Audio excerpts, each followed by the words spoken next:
Dandelion Evening. Beneath a blue sheen veneer, those light feelings float on the mist. Carefully the white puffs cohere. Lazy eyes cast upward cannot resist. As the sunlight in that purple sky shines, hearts and hands clamber. The drone of soft voices confines through shades of amber. Chasing moths in mid-flight around the watermelon crepe myrtle, venturing to the edges of the porch light, as moving shadows in the dark reunite, and imaginations become fertile. Moths around the porch light. Fluttering sound, they came down to me.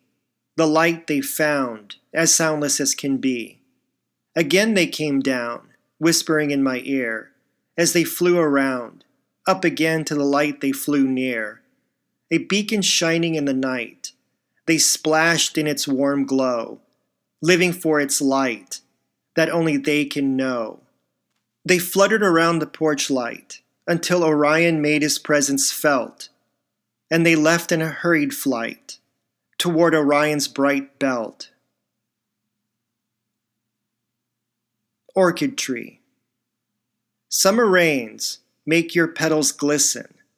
Ants in chains march up and down your limbs as we listen for the soft hum of bees, redolence soothing our souls as your leaves rustle in the breeze, and under the noon sun your color glows.